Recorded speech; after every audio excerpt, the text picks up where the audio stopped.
Welcome to the second episode of the Eight Fingers of Fury podcast, the only podcast with more toes than fingers. I'm your co-host, John Roden. I'm Jennifer.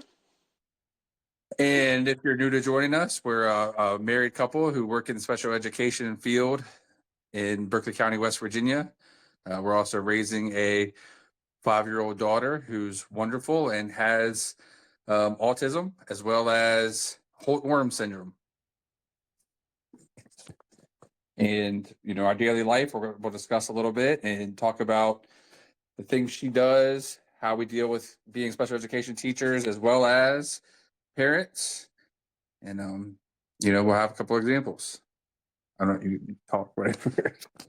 Yeah, so we're gonna dive into more about Jovi's story. We kind of touched base a little bit about that in our previous videos, but we're gonna dive in more in depth about her diagnosis, finding it out, her NICU stay, all the surgery she had, and going through all that during COVID. I'm pretty sure I mentioned in the previous video, we found out Jovi had Holt-Oram syndrome when I was 5 months pregnant with her. We didn't know what it was at the time. Luckily, my doctor was fantastic and remembered it from a medical book that she had in medical school. And John received genetic testing and it came back positive for Holt-Oram syndrome, which is the mutation of the TBX5 gene. So when Jovi was born, yeah, she had Holt-Oram syndrome. By that time, we had already consulted with cardiologist at UVA, and they were on board because we thought that she was going to have to go straight to surgery as soon as she was born. Luckily, that did not happen, although she did have to spend a week in the NICU at Winchester, which is where she was born. They monitored her closely. She was able to come home just 1 day shy of a week. And then she was sent right back to the NICU, but this time it was at UVA because her cardiologist did an echo and what it showed was not great. So we had to go to Winchester Medical Center and they had to administer a medication to Jovi there, which opened up a piece of her heart that closes, but it needed to be reopened. And there was a certain medication that does that. And we had to wait for transportation. Jovi had to be medically transported to UVA. We could not take her there because of the condition she was in. Yeah. And so we had to find that out and basically watch our newborn daughter be loaded up into an ambulance. And we were told to go home and pack a bag and try to get to UVA around the same time as the ambulance. So we're not even able to touch or see our daughter, just hope that she's okay in the back of an ambulance for 2 hours.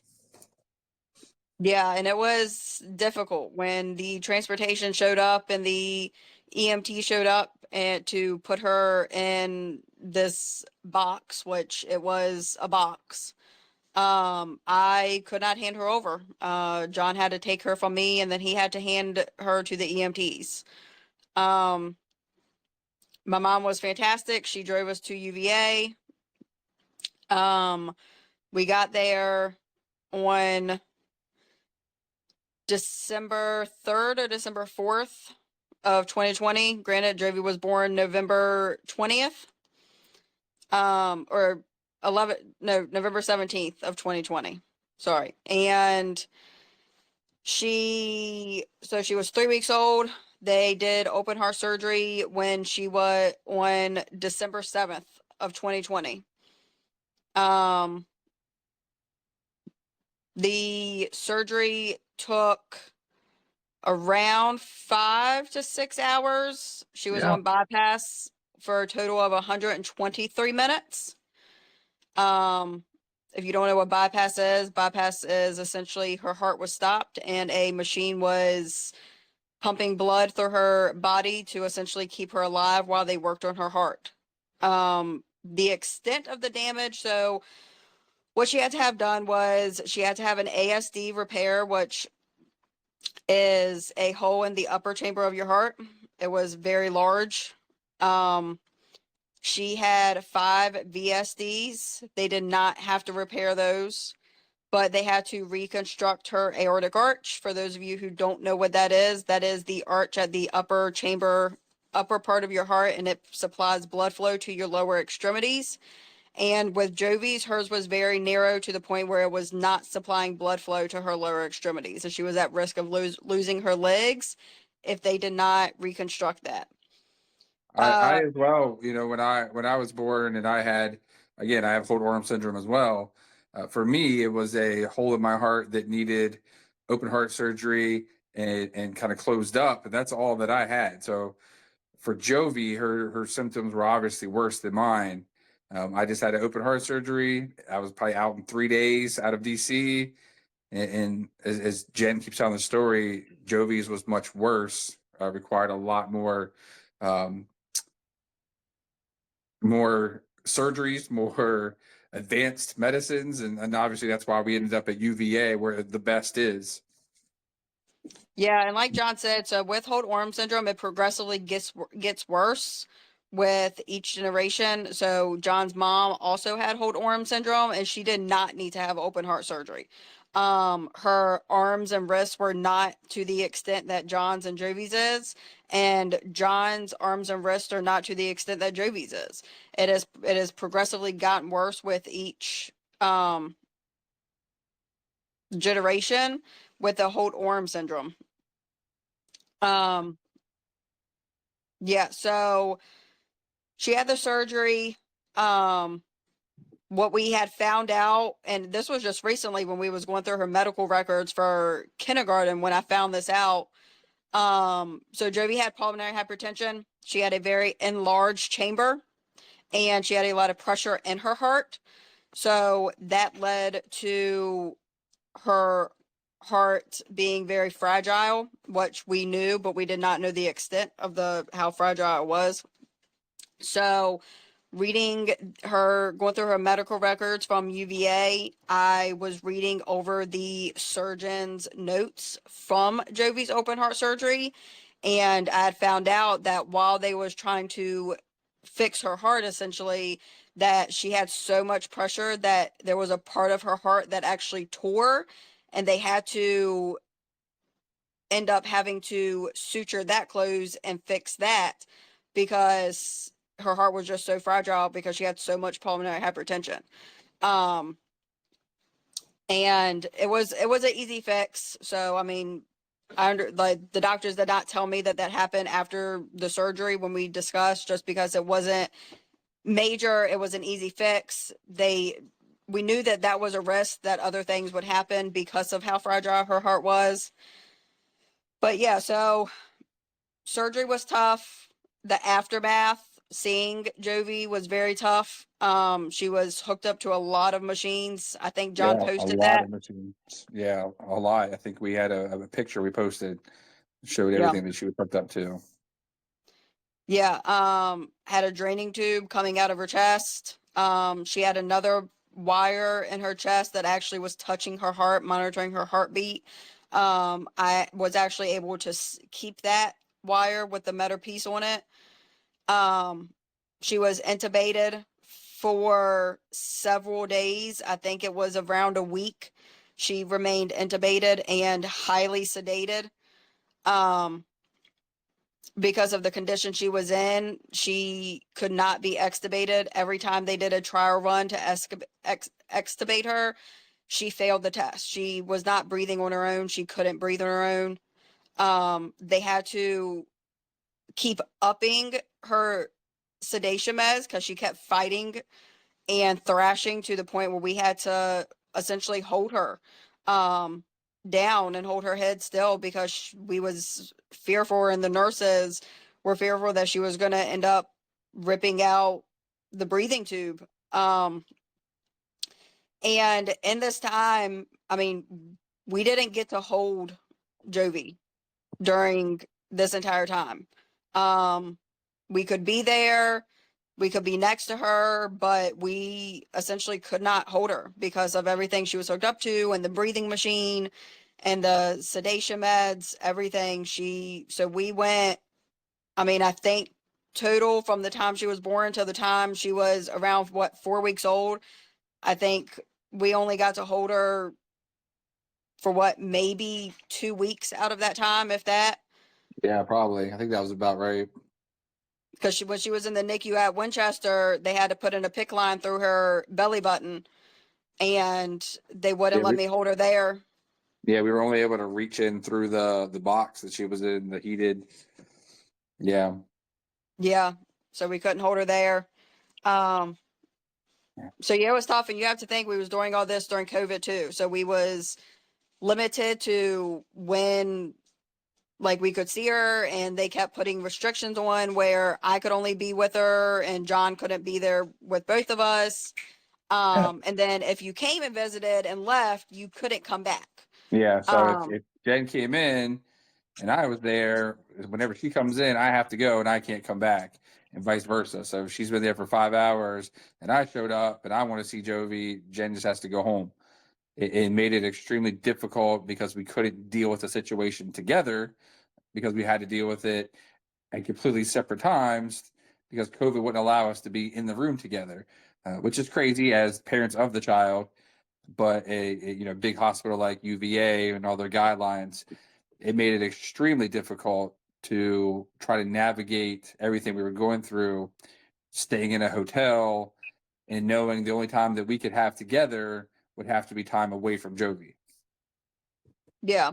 And I mean, families couldn't visit either. So, my parents, John's mom, my brother, my sister, our family could not visit either. So they, and it was a very difficult time for us. We was trying to navigate this, and John and I are very similar in the fact that we don't discuss things that are, you know, affecting us mentally and emotionally.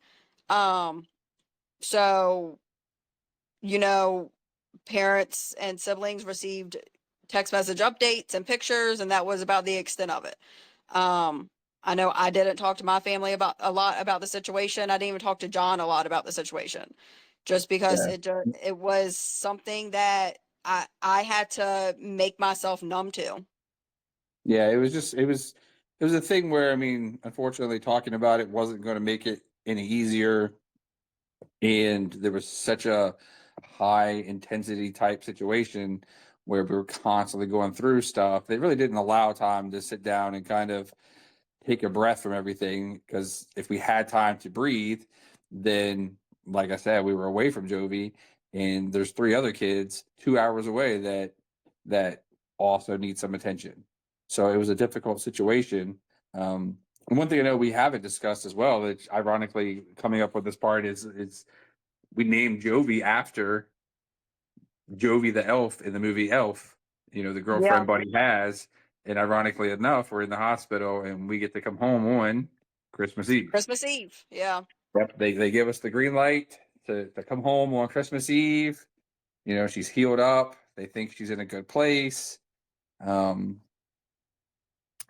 we can go home and try to live life as normal as possible for about 7 days.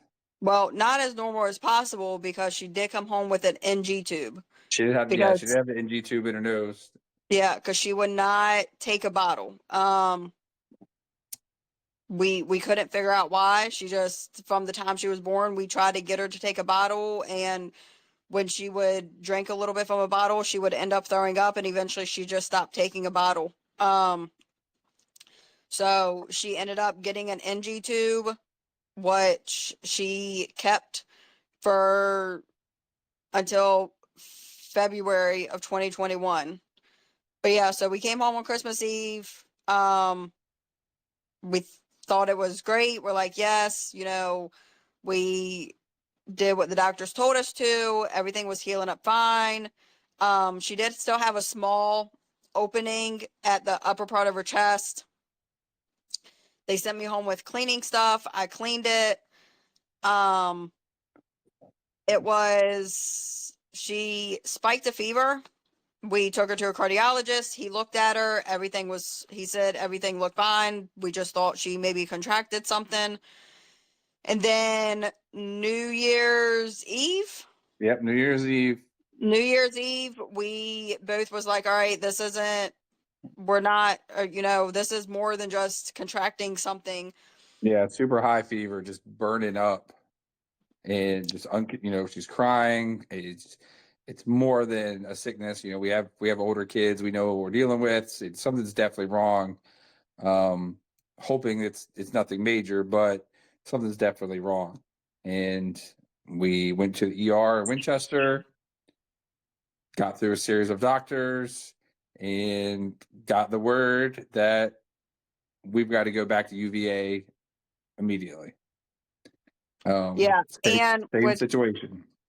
with Jovi's condition, and the fact that she was burning up, the heart thing, just her history. They would not release her to us and let us drive her to UVA. They called UVA, and UVA wanted to send transportation so she would be medically monitored, which we understood. I mean, did we like it? Absolutely not. Yeah. And still, this is still like COVID time. So we did not like it. I was very irritated with the whole situation. Yeah, I think we both Because were. We both kind of irritated. They were sending us back, kind of like, "Hey, you can't send us to UVA every time something happens. You have to be able to figure out what it is." But it was in the end a good thing to go back to UVA yeah, at the time that we did. And ironically enough, the guy who showed up to transport Jovi was the guy who transported her the first time. yeah, yeah. And I mean, we on my side of the frustration, I don't think I was frustrated with the fact that they were sending her to UVA. I was fine that they were sending her to UVA because UVA is the best. It's definitely far better than Winchester Medical Center. And they knew that they could not treat Jovi because of her conditions.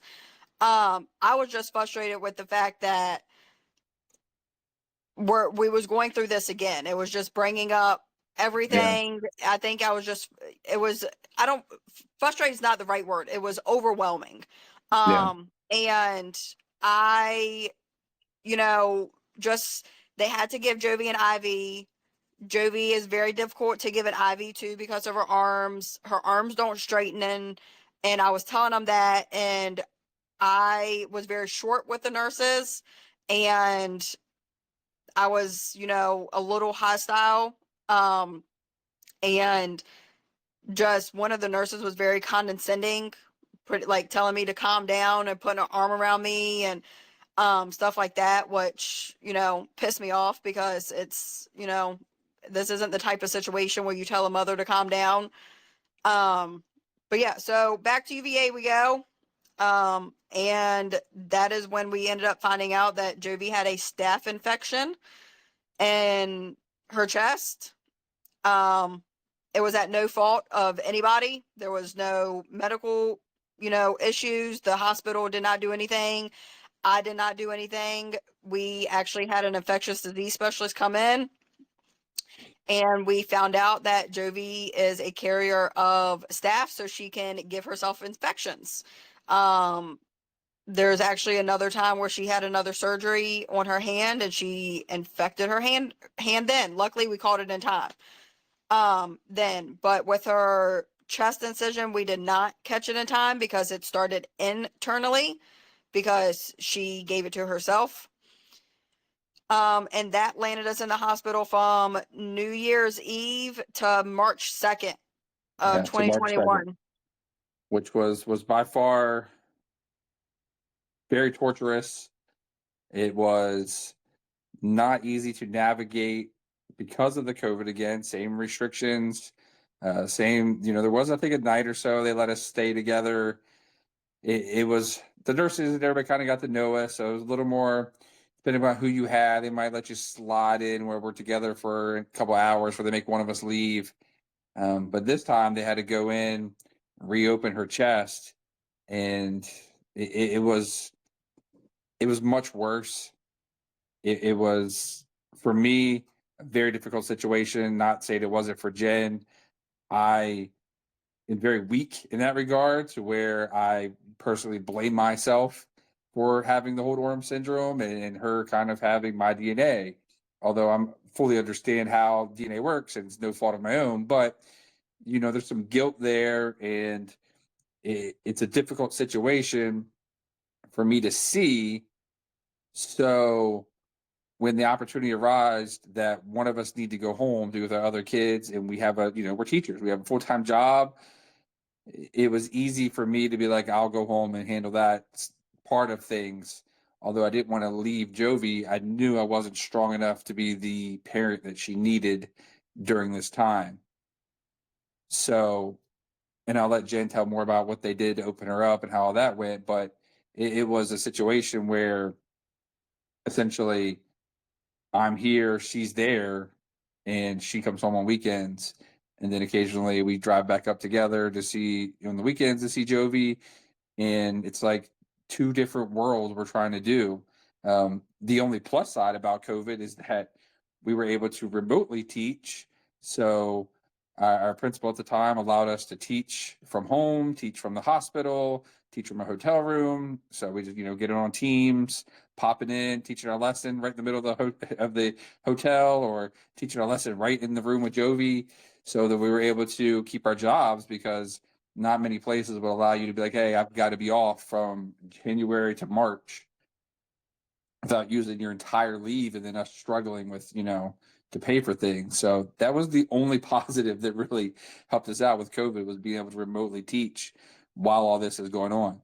But again, so, have the staph infection, and they have to open Jovi back up. And I'll let Jen kind of talk about that situation a little bit, and then we'll wrap it up with getting to come home and where we're at. Yeah, so they had to open her back up. They started actually opening her up a little bit in her hospital room. Not in the OR, but they did in the hospital room. I was present for that. That is definitely something a mother should not see. But so they ended up taking her in the OR, opened her up, took the wire out of her sternum, did an antibacterial washout, put a wound back on. They did not end up wiring her sternum closed again because they was afraid the infection would stick to it, to the wiring. So they let her close naturally. She actually had a sign above her bed that said that she had a open sternum, like her chest was completely open. They had the wound vac over it that like sucked the infection out. They had to surgically give her a PICC line in her thigh that they sutured to her leg. She has some pretty bad scars from it because she obviously was a baby, so she kept kicking, which kept breaking the sutures. So they would have to suture it again. During this stay, so she did 6 weeks of nafcillin to kill the staph infection. On February 28th, she ended up getting a G tube placed because she was still not taking a bottle, and an NG tube is not permanent. So she ended up getting a G tube placed February 28th, and we came home March 2nd. There was some other hiccups from the January to March stay. She was on oxygen. She still had a lot of heart problems. She was on medication. She had to be on 3 different diuretics and a pulmonary hypertension medication. There was some other medical things that happened that were pretty bad. It shook me. I'm not going to go into detail because John still doesn't know some of the things that happened. I don't want him to have those memories or those images. I save him from that, and he understands that. I've had that conversation with him that there's just some things I'm not going to tell him Yeah, because I yeah, can handle it.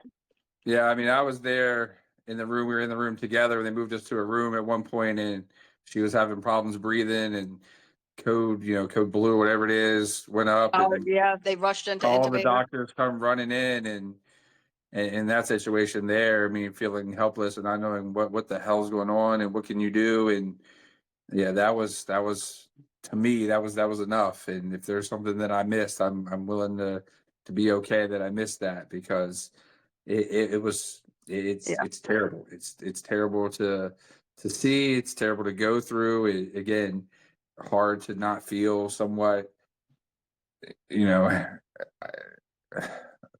in some type of way for having the same DNA. It just it makes it very difficult.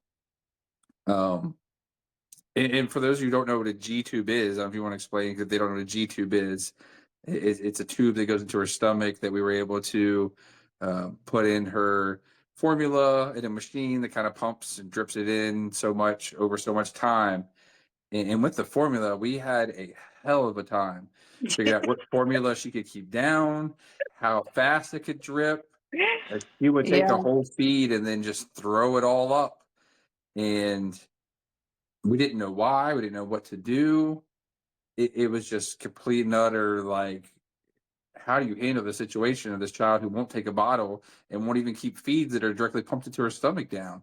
And you know, Yeah. will she ever keep food down? Is she going to gain weight?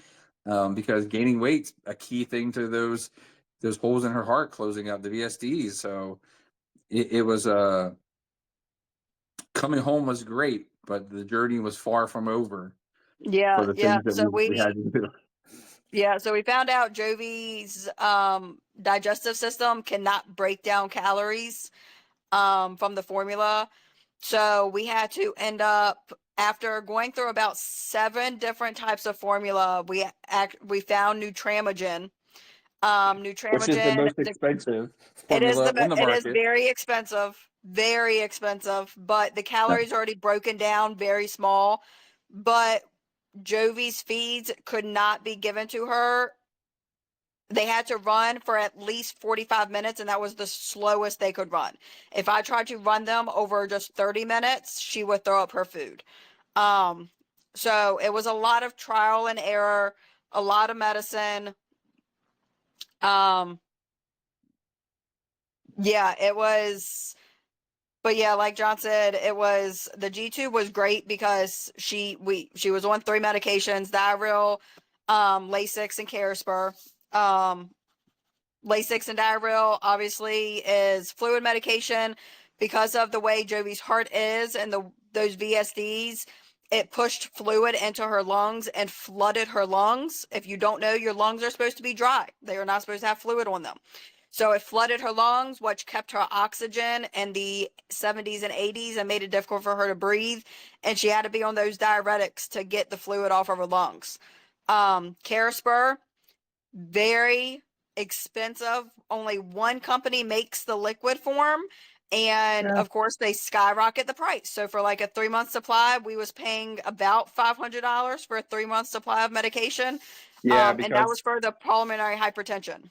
yeah, well, because she can't take pills, she can't crush them Yeah. up because everything has to go in her G tube. She Hmm. has to have a liquid formula. The pill version's like $19, Oh yeah, it and was cheap. Yeah. yeah, the liquid version's just outrageous. That's after insurance. We're not even talking like, you know, oh, that's before insurance. No, that was after insurance. Yeah.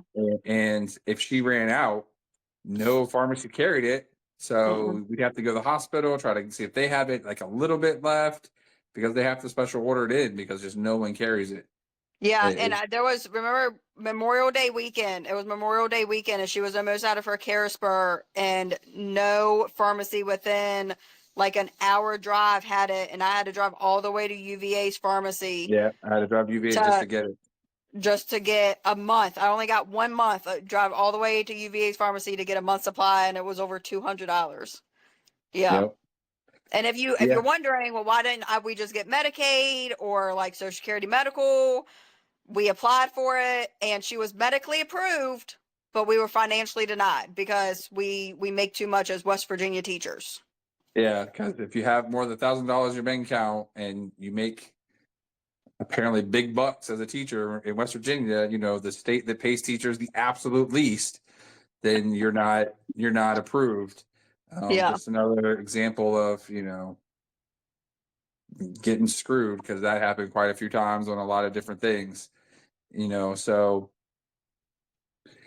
out of the hospital, back home on meds, dealing with all this stuff, trying to get her to gain weight. and not even touching on the fact that we get an autism diagnosis. We're Do we do we talk nonverbal about until 3. her other surgeries? So we talked about open heart, the washout, the G tube surgery. She had to have surgery on her hand because her right thumb was fused to her index finger like this, so they had to cut off the little piece of thumb. And Yeah, then which she had I to had get, that as well. I had that surgery as well when I was younger. Hers was a yeah, you did. little more Hers was difficult. She still worse. has a little, Yeah. yeah, she still has a little piece left. Yeah, they Um, couldn't get that. yeah, what other surgeries, guys? The Botox. Remember Yeah, they, the so vocal with cord. Holt-Oram syndrome, the esophagus is cat eye shaped like this instead of round. They did not know that. When they went in to intubate her, they actually nicked her vocal cord. We did not know. And for you Yeah, who do, those who don't know, if you hit your vocal cord, it paralyzes it. So they actually had to go in, and ENT went in and actually injected her vocal cord with Botox to plump it up. Um, and it would, her vocal cord stayed paralyzed. It stays paralyzed for up to a year. So that was yeah, that was interesting to something find out. else. Yeah.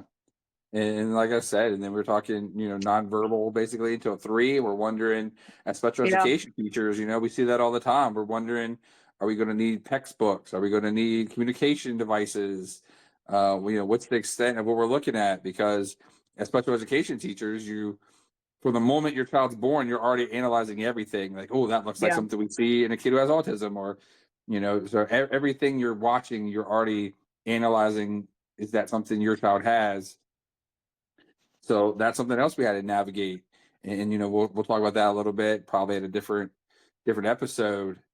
But just navigating the UVA from the thrill of coming home Christmas Eve to just the complete and utter devastation of having to go back New Year's Eve, New Year's Hmm. Day, and then being in there all the way up to March. Essentially three months of being separate and trying to deal with home and in hospital, sending FaceTime with Jovi over the phone, and Jen FaceTime with the kids, and trying to get everybody through school, and then being teachers, and you got to stay up that end of things so you don't lose your job. It was quite a ride to get through, but we got through it, and a little bit of a rocky road the rest of the way. But I think we're in a pretty good place now. So Yeah. yeah. Yeah. Like when, so like talking, like teacher burnout, is a real thing. Caregiver burnout is a real thing. I definitely think that during that time, even though I could teach from the hospital, which I did, I taught from the hospital.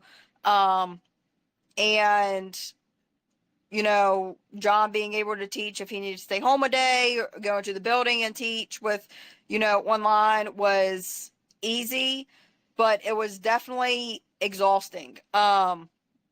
Unfortunately teaching in the hospital with Joby, there was many times where, you know, things happened within a split second and I had to just end my lesson. And luckily, we John and I was actually teaching the same kids at that time. We was teaching both all in the autism classroom. So all of our kids knew the situation. Their parents knew the situation.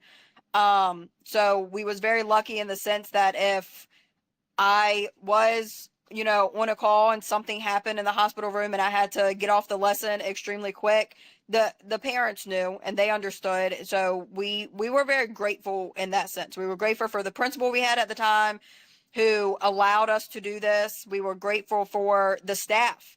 The staff help us get, hotel stays down there and stuff like that because COVID, because they had the Ronald McDonald House.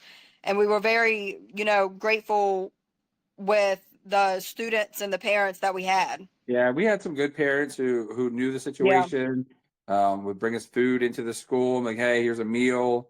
Our Venom football family, they were starting Yeah. GoFundMe's, and we were, getting rooms paid for. And hey, you can stay at the Hilton tonight on us. And hey, we got your room down here in UVA on us. we getting cards to the cafeteria for food. There was a huge support system that really helped get us through it, because Yeah. when you're going through everything, you're not thinking of all the other expenses. And it's not like we're sitting with, a couple mil in the bank account, even though the state said otherwise for Medicaid. And so it was a difficult thing, but not having to stress over that stuff because of these people made it a lot easier. But like you were saying, the teacher burnout, doing it during the COVID time was a difficult thing to navigate. But even post, years later, I mean, imagine from 7 to 3, you're dealing with a classroom full of autistic kids, and you got to come home to a child who is autistic, who is at the time nonverbal when she was younger, who is Yeah. having tantrums, who is like hyper needy, who all these things. And when she was even a baby, we're got to do feeds. We got to make sure she's healthy, make sure she's getting her meds, and there's really no break. And on top of that, we're running a football organization. Every Saturday, we're at the football field. I mean, when she was in the NICU, and there was just nothing we could do. I went to Tennessee for a day or two for our football tournament, because that was already pre-set up before we even knew that Joe was going to be in the NICU. We had But that, we, and our our son was there. I mean, he had yeah, needed a parent. Yeah. yeah, we had a responsibility hey, we already set up Tennessee, 200 some kids going down, and we're supposed to be the ones running it and organizing it and get it all. So there's just all these things. It's just a constant reminder that no matter what the situation is, no matter how bad it is, life is going to go on, and there's no stopping it. So you've got to find ways to modify what you have going on to continue to deal with life. And it's something we did. We definitely did it. Yeah, I mean, there was many days where I definitely wish that I could have just stopped time. I mean, going back to work, finding a babysitter that we trusted, Yeah. to watch Jovi was difficult. We were lucky enough to find, all the way up till now, she's 5, to find people to trust. But even then, I mean, it was nerve-wracking. I mean, there was with Jovi's G tube, obviously the balloon and the G tube malfunction sometimes. There were many times where, I would get a phone call saying, hey, her G tube fell out. Well, you only have about a 30-minute window to get that G tube back in, or you have to take her to the hospital and they have to open the hole again, with a Foley. And there was many times where, I had to rush home and put the G2 back in or put a new one in and go right back to work and act like nothing happened. So yeah, unfortunately life doesn't stop. And with the Holt Oram syndrome, Jovi has humerus dysplasia. Her left humerus is underdeveloped. It's very easy to break. She has broken the same bone 4 times in the past 5 years.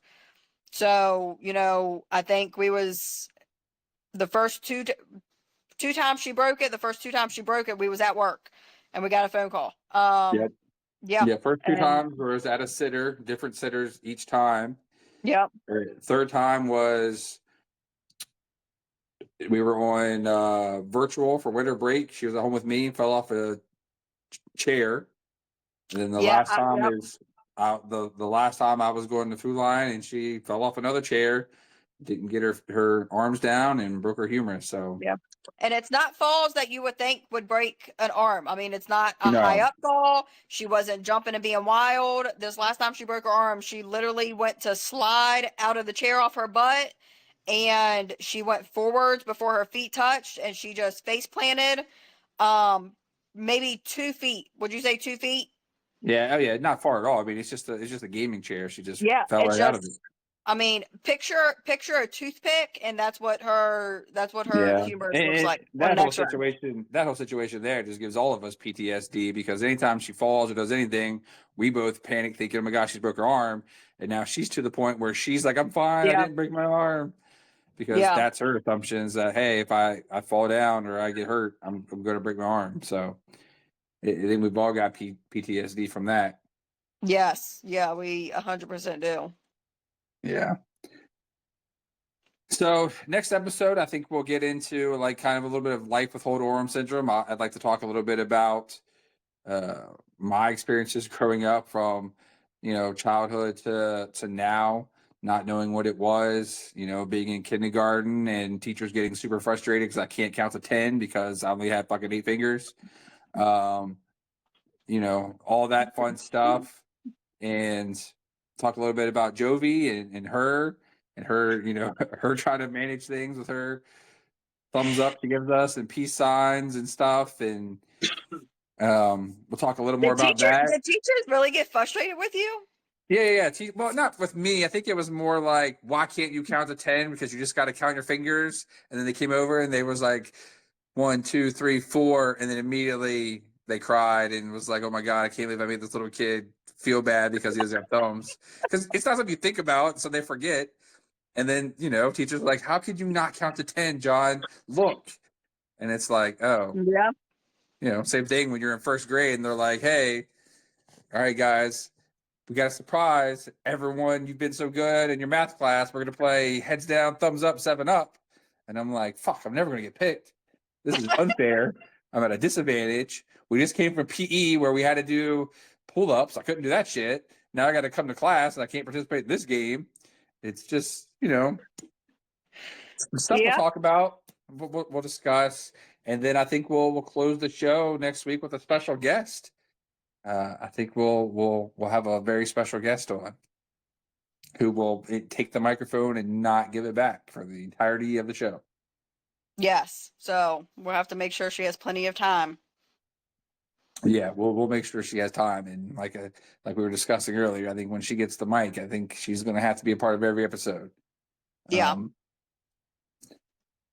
So that's what we've got this week. Hope somebody probably was going through the similar thing. I'm sure there's people out there who had situations that were coming up with their children or COVID babies and things that went wrong, and hearing the Or story, I'm who sure sparked some things from other people. Like, oh shit, we went through that too. It was terrible. We couldn't see each other. Yeah, or who haven't been as lucky as us and are still going through, some pretty intense medical stuff with their kids. I mean, we've been extremely lucky that Jovi has come as far as what she has. Yeah, because that's the thing too. We paint an ugly picture, but I think next episode when people see it's not so ugly anymore. Everything kind of has really gotten so much better over time, and we've Yeah. really got through most everything outside of a fragile arm still. So, Yeah. all right. Well, till next time, thumbs up.